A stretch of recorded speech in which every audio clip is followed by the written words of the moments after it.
নমস্কার, সন্ময় স্পিক্স থেকে বলছি। সন্ময় বন্দ্যোপাধ্যায়।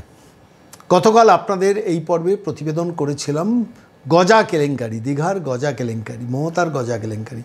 অর্থাৎ বাড়িতে বাড়িতে পৌঁছবে রেশন দোকানের মাধ্যমে নির্দিষ্ট একটা প্যাকেট, পাড়ার পাঁচুবাবু, পাড়ার কালুবাবু, যাদের মিষ্টির দোকান, কোন মিষ্টি দোকান আমরা জানি না, কিন্তু লোকাল স্থানীয় স্তরে মিষ্টি দোকান, কারণ দীঘা থেকে আসতে গেলে গন্ধ হয়ে যেতে পারে, ফলে স্থানীয় কোনো একটা জায়গায় সেখানে গজা বা প্যাঁড়া যাই হোক তৈরি হবে, করে আপনার রেশনের মাধ্যমে বিতরণ হবে। আমি অনেকগুলো প্রশ্ন তুলেছিলাম, মানে এটা এক ধরনের গজা কেলেঙ্কারি। যে সরকার চাকরি দিতে পারে না, যে সরকার লক্ষ লক্ষ শিক্ষিত বেকারকে প্রতারিত করে, যে সরকার কন্ট্রাকচুয়াল কর্মী দিয়ে একটা সরকার চালায়, যে সরকার সিভিক ভলেন্টিয়ারদের পার্মানেন্ট করে না, যে সরকার দিনের পর দিন, মাসের পর মাস, বছরের পর বছর স্বাস্থ্যক্ষেত্রে রিক্রুটমেন্ট করে না, যে সরকার পুলিশে রিক্রুটমেন্ট করে না।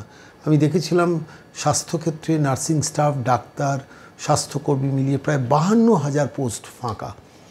আমি দেখেছিলাম যে যেখানে দাঁড়িয়ে আমার হিসেব করে দেখেছিলাম, এটা আমার নিজস্ব হিসেব, প্রায় 2,66,000 পুলিশের কর্মচারী দরকার রাজ্যে, পুলিশটা ঠিকঠাকভাবে চালাতে। আছে কতজন? 1,16,000। সিভিক ভলেন্টিয়ার কত আছে? 1,24,000। তার বাইরে আছে temporary home guard, green police, home guard, নানাবিধ রিক্রুটমেন্ট সেখানে আছে, কন্ট্রাকচুয়াল সবটাই। তো সরকারের টাকা নেই, তাই সরকার চাকরি দিতে পারে না। সরকারের টাকা নেই, তাই 3.25 লক্ষ সরকারের স্কুলের বিভিন্ন ভ্যাকেন্সি পড়ে রয়েছে, রিক্রুটমেন্ট করতে পারে না।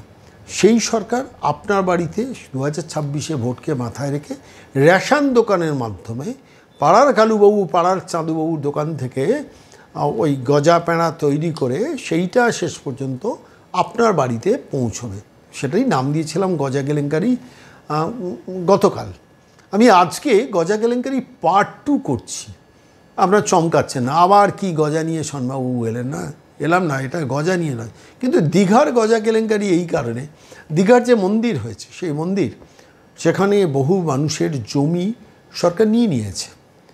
পরবর্তীকালে বলেছিল, নেওয়ার সময় বলেছিল আপনাদের চাকরি দেবো। যা হয় মমতা বন্দ্যোপাধ্যায় মিথ্যাচারিতা তো মানে একদম সর্বজন বিদিত। মানে 100টার মধ্যে কেউ বলেন 90টা মিথ্যে বলেন, আমি বলি 100টার মধ্যে 100টা শব্দ কথাই মিথ্যে কথা বলেন, প্রতারণা করছেন বাংলার মানুষের সঙ্গে। তো সেই এলাকার মানুষকে টোপ দেওয়া হয়েছিল, না আপনাদের চাকরি দেওয়া হবে, আপনাদের এই দেওয়া হবে, ওই দেওয়া হবে, এবং শেষ পর্যন্ত তাদের কিছু দেওয়া হয়নি, ডিএম সব হুট আউট করে দিয়েছে। সেটাই মমতা বন্দ্যোপাধ্যায় করেন। 2011-এ ক্ষমতায় আসার আগে প্যারা টিচারদের বলেছেন যে কেউ খাবে না, হবে নাকি? আজকে অন্য রাজ্যে প্যারা টিচার 45,000 থেকে 52,000 টাকা মাইনে পান। এই রাজ্যে পার্শ্ব শিক্ষক 10-15 বছর চাকরি করার পর মাইনে পাচ্ছেন নয় 10,000, নয় 13,000। কেন্দ্রীয় সরকার থেকেও সর্বশিক্ষা মিশন, যেটা সমগ্র শিক্ষা অভিযান, যে টাকাটা আসে সে টাকাটা তারা দেয় না। ন্যাশনাল স্কিল কোয়ালিফাইড ভলেন্টিয়ার্স, তাদেরও যে মাইনেটা দেওয়ার কথা দেন না। মাদ্রাসা শিক্ষা ব্যবস্থা, সেখানে জালিয়াতি। প্রাইমারি, সেখানে জালিয়াতি। আপার প্রাইমারি, সেখানে জালিয়াতি। মাধ্যমিক স্কেল, সেখানে জালিয়াতি। উচ্চ মাধ্যমিক, সেখানে জালিয়াতি। গ্রুপ সি, সেখানে জালিয়াতি। গ্রুপ ডি, সেখানে জালিয়াতি। কলেজের অশিক্ষক কর্মচারী রিক্রুটমেন্ট, সেখানে জালিয়াতি। কলেজের অধ্যাপক রিক্রুটমেন্ট, সেখানে জালিয়াতি। স্কুলের হেডমাস্টার রিক্রুটমেন্ট, সেখানে জালিয়াতি ছাড়া এই রাজ্যটা চলে না, এই রাজ্যের সরকারটা চলে না। ফলত এটা আমরা অভ্যস্ত হয়ে গেছি। কিন্তু শেষ পর্যন্ত গজাতেও কেলেঙ্কারি করতে হলো, এই প্রশ্নটা গতকাল আমরা তুলেছিলাম। আরেকটা প্রশ্ন তুলেছিলাম, সবাইকে দেবেন তো? যেখানে মাইনরিটি সম্প্রদায়ের মানুষ থাকেন সেখানে গজা পৌঁছবে তো? প্রশ্ন তুলেছিলাম। আমরা দেখার অপেক্ষায় থাকব। খুব দরকার ছিল এই বিলাসিতা করার। যে সরকারের টাকা নেই, সে সরকার হাসি মুখের বিজ্ঞাপন দেবেন, 2 কোটি টাকা, 3 কোটি টাকা দুর্গাপুজোয়, সেখানে 1 লাখ টাকা করে দুর্গাপুজোর সময় দেবেন। যে ক্লাবের অস্তিত্ব নেই সেই ক্লাবকে ক্লাবের অনুদান দেবেন তৃণমূল নেতারা, যদি সেই ক্লাব বাড়িতে বসে একটা রেজিস্টার করে থাকেন।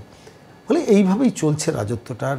সবথেকে বড় কথা হচ্ছে আইন, আদালত, আইনজীবীদের পেছনে কোটি কোটি টাকা খরচা করছেন। সরকারি কর্মচারী, রিটায়ার্ড কর্মচারীদের দিয়ে দেব না, তার জন্য টাকা খরচা করছি।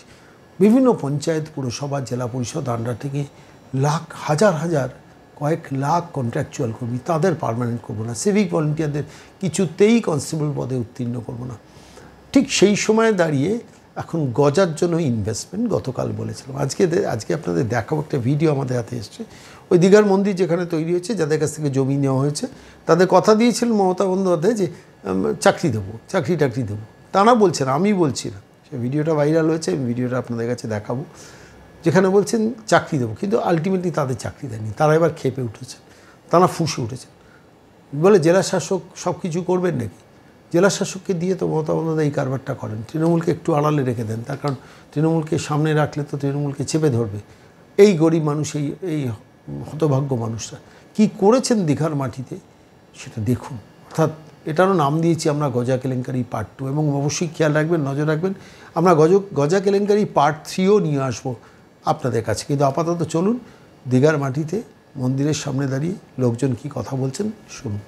সমস্যা বলতে আমরা এলাকায় জায়গা দিয়েছিলাম, এই এলাকায় কোনো সরকারি প্রজেক্ট হলে গভর্নমেন্ট, এর আগে গভর্নমেন্টগুলোও বলেছিল যে এলাকাবাসী যে যার গ্রেড বেসিসে একটা কর্মসংস্থান পাবে। আজকে দেখছি সম্পূর্ণ দীঘা চালাচ্ছেন ডিএম সাহেব দীঘা চালাবেন এলাকাবাসীকে ডিসাইড করে। এরা তো আমরা চলতে দিতে পারবো না। আমরা দিদিকেও বলছি, ডিএম সাহেবকেও বলছি, আপনারা উভয় পক্ষ দুজনে এসে এখানে এলাকাবাসীর সঙ্গে বসে এলাকাবাসীকে কর্মসংস্থান দিয়ে তবে যে কোনো প্রজেক্ট চালাবে।